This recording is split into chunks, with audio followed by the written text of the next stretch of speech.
అహంకారానికి pant shirt వేస్తే జగన్ లాగే ఉంటుందని మంత్రి నారా లోకేష్ అన్నారు. అసెంబ్లీ మీడియా పాయింట్ వద్ద ఆయన మాట్లాడారు. అధికారంలో ఉన్నా కోల్పోయినా జగన్ ప్రజలకు దూరంగానే ఉన్నారని మండిపడ్డారు. పరదాల ప్రభుత్వం పోయాక రాష్ట్రంలో పరదాల అమ్మకాలు తగ్గాయని వ్యాఖ్యానించారు. జగన్ బాగా ఫ్రస్ట్రేషన్లో ఉన్నారని నాకు అర్థమైంది. అధికారంలో ఉన్నప్పుడు దౌర్జన్యాలు, అవినీతితో అడ్డగోలుగా వ్యవహరించారు. ప్రతిపక్షంలోకి వచ్చిన తర్వాత నీతులు, విలువల గురించి మాట్లాడటం చాలా ఆశ్చర్యంగా ఉందని అన్నారు. ఒక వ్యక్తిని కించపరిచే విధంగా జగన్ రెడ్డి మాట్లాడారు. జగన్ రెడ్డి వ్యాఖ్యలు చూసిన తర్వాత ఆయనకు విలువలు లేవని అర్థమైంది. సీఎం, డిప్యూటీ సీఎంను కించపరిచేలా మాట్లాడితే సహించేది లేదని హెచ్చరించాను.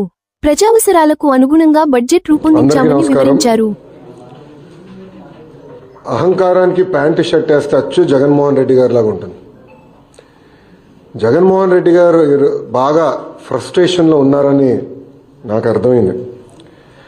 అధికారంలో ఉన్నప్పుడు దౌర్జన్యాలు, ఇంకో పక్కన అవినీతి అడ్డగోలుగా వ్యవహరించారు. ప్రతిపక్షానికి వచ్చిన తర్వాత ఈరోజు నీతులు, విలువల గురించి మాట్లాడుతూ నిజంగానే చాలా చాలా ఆశ్చర్యం ఉంది. దౌర్జన్యాలు, ఇంకో పక్కన అవినీతి అడ్డగోలుగా వ్యవహరించారు. ప్రతిపక్షానికి వచ్చిన తర్వాత ఈరోజు నీతులు, విలువల గురించి మాట్లాడుతూ నిజంగానే చాలా చాలా ఆశ్చర్యం ఉంది. 2019 ఎన్నికల్లో సొంత బాబాయిని లేపేసి మేమేదో చేశామన్న నింద మా పైన వేసిన వ్యక్తి జగన్మోహన్ రెడ్డి గారు. ఇంతేకాకుండా ఈరోజు ప్రభుత్వం పైన, బడ్జెట్ పైన, గౌరవ ఉప ముఖ్యమంత్రి గారి పైన మాట్లాడి చేస్తే నిజంగానే నాకు చాలా ఆశ్చర్యం వేస్తుంది. ఎన్నికల ముందల వై నాట్ 175 అని పదే పదే చెప్పిన వ్యక్తి ప్రజలు 11 స్థానాలు ఇచ్చారు. ప్రజలే మీకు ప్రతిపక్ష హోదా ఇవ్వకూడదని నిర్ణయించుకున్నారు.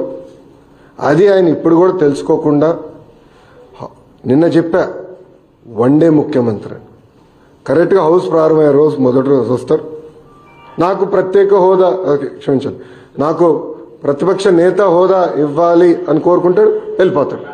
మళ్ళీ ఎప్పుడు ఆయన కంపడు. అలాంటి పరిస్థితి మనందరం చూస్తున్నాం. సొంత తల్లి, చెల్లి, కార్యకర్తలు, నాయకులు ఆయన నమ్మట్లేదని మొన్న బ్యాలెట్ ద్వారా దాదాపు 67% ఓట్లు కూటమి అభ్యర్థులు ఆల్పాటి రాజేంద్ర ప్రసాద్ గారు, ఇంకో పక్కన రాజశేఖర్ గారు ఓట్లు సాధించారు.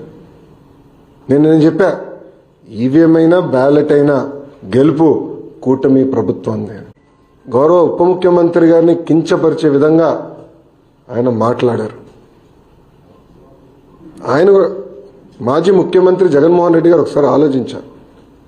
మొన్న ఎన్నికల్లో ఆయనకు వచ్చిన మెజారిటీ ఎంత, గౌరవ ఉప ముఖ్యమంత్రి గారికి వచ్చిన మెజారిటీ ఎంత? మొన్న జరిగిన ఎన్నికల్లో వైకాపాకి ఎన్ని సీట్లు వచ్చినాయి, జనసేన పార్టీకి ఎన్ని సీట్లు వచ్చినాయో ఆయన ఒకసారి ఆలోచించాలి. అంతేగాని నోరుంది కనుక ఇప్పుడు కూడా నేను అనుకుందే రైటు, అధికారంలో ఉన్న వాళ్ళని నేను కించపరిచే విధంగా మాట్లాడతాను, ఎగతాళి చేస్తూ ఉంటాం. నిజంగానే చాలా చాలా బాధాకరం. ఈరోజు రాష్ట్రంలో మీరు చూస్తే ఎప్పుడు లేని విధంగా మన అభివృద్ధి కార్యక్రమాలు మనం ప్రారంభించుకున్నాం. ఎప్పుడు రాని విధంగా ఈరోజు పెద్ద ఎత్తున ఆంధ్ర రాష్ట్రానికి పెట్టుబడులు వస్తున్నాయి. మీరు చూసారు, ఒక టీసీఎస్ కానీ, ఆర్సిలర్ మిత్తల్ కానివ్వండి, ఎన్టీపీసీ గ్రీన్ కానివ్వండి, రిలయన్స్ సిబిజీ ప్రాజెక్టులు కానివ్వండి, ఇట్లా అనేక పెట్టుబడులు ఎప్పుడు రాని విధంగా మన రాష్ట్రానికి వస్తున్నాయి. గత ప్రభుత్వం కనీసం గుంటలు కూడా పూడ్చలేదు. ఆ గుంటలు పూడ్చే కార్యక్రమం కూడా మేము తీసుకుంటున్నాం. అంతేకాకుండా ఎప్పుడు జరిగిన విధంగా సంక్షేమం కూడా మేము చేస్తున్నాం.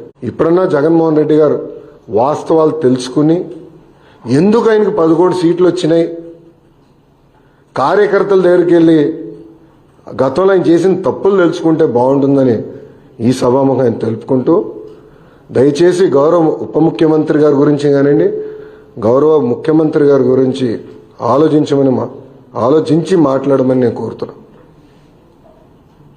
ఈరోజు ప్రజలు వాళ్ళని గెలిపించారు. ఎవరికి రాని మెజారిటీలతో వాళ్ళు గెలిచి ఒక ముఖ్యమంత్రిగా ఉప ముఖ్యమంత్రిగా ఉన్నారు. వాళ్ళని కించపరిచే విధంగా మటుకు మాడితే మేము సహించాం. చాలా ఫర్మ్గా మేము కూడా మాడతాం. మిమ్మల్ని వదిలిపెట్టే ప్రసక్తే ఉండదు. గౌరవం అనేది ఇచ్చిపుచ్చుకోవాలి తప్ప ఏదంటే అది వాగితే మటుకు ప్రభుత్వం ఇక్కడ ఏదో కూర్చుని మేము వింటామనుకుంటే చాలా పొరపాటు పడుతుంది. ఎమ్మెల్యేగా ఆయనకి హక్కులు ఉన్నాయి, ఆ హక్కులను వినియోగించుకోవచ్చు, హౌస్కి రావచ్చు, ప్రజల సమస్యల గురించి అక్కడ ప్రస్తావించవచ్చు.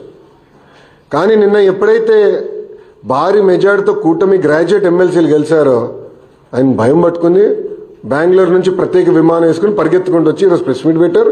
2 రోజులు మళ్ళీ బెంగళూరుకి వెళ్ళిపోతాడు. నాకు ఎలాంటి డౌట్ వద్దు మీకు. కరెక్ట్గా 2 రోజులు ఉంటే 2 రోజుల తర్వాత బెంగళూరుకి వెళ్ళిపోతాడు. చట్టాన్ని ఉల్లంఘించి ప్రతిపక్ష హోదా ఇవ్వమంటారు ఆయనకి. ఇప్పుడు జగన్మోహన్ రెడ్డి గారికి చట్టాన్ని ఉల్లంఘిస్తాం బాగా అలవాటు స్వామి. అందుకే అన్ని కేసులు ఉన్నాయి ఆయన పైన. ఇప్పుడు రూల్స్ ఏం చెప్తుంది? పార్లమెంట్ కానివ్వండి, అసెంబ్లీ రూల్ బుక్ చాలా స్పష్టంగా 10% ఉండాలి అని చెప్తుంది. మళ్ళీ ఆయనే గతంలో చెప్పాడు కదా, గౌరవ ముఖ్యమంత్రి గారిని చూస్తూ ఆ గతంలో ఆయనే చెప్పాడు కదా, ఒక 4-5 ఎమ్మెల్యేలు లాగేస్తే ప్రతిపక్ష హోదా కూడా మీకు ఉండదు అని చెప్పాడు కదా. స్పీకర్ గారు ఇవ్వాల్సిన డైరెక్షన్ గురించి నేను మాట్లాడకూడదు. స్పీకర్ గారు ఏ నిర్ణయం తీసుకున్నా ప్రభుత్వం దానికి కట్టుబడి.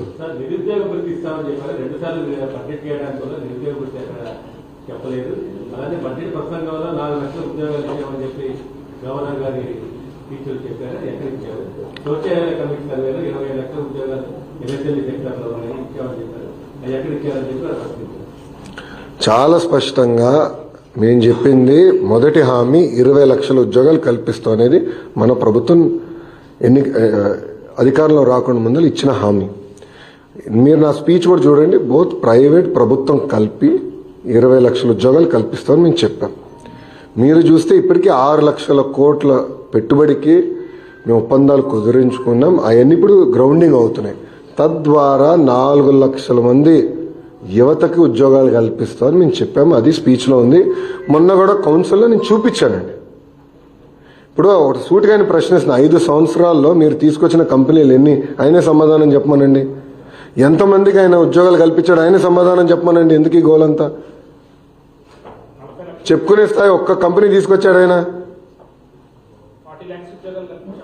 ఎక్కడ స్వామి 40 లక్షల మందికి ఉద్యోగాలు కల్పిస్తే అసలు నిరుద్యోగుల సమస్య ఎందుకుంటుంది? ఎక్కడ కల్పించాడు? ఎవరు కల్పించాడు? ఆయన బ్రేక్ డౌన్ ఇమ్మని చెప్పండి. అది చెప్పకుండా గాలికి వచ్చే లెక్కలు చెప్తే ఎట్లండి?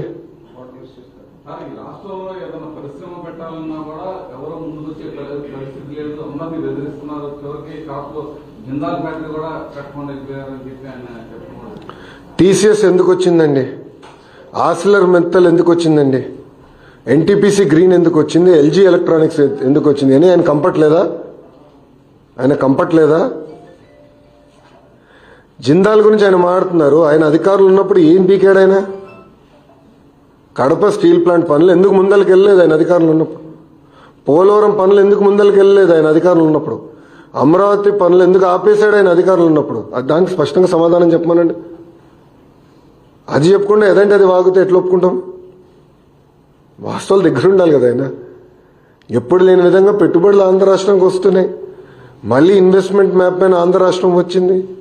ఇప్పుడు ఒక్కొక్క కంపెనీ గ్రౌండ్ చేసుకుంటూ మేము వెళ్తున్నాం. అది మా పైన ఉన్న బాధ్యత కదా.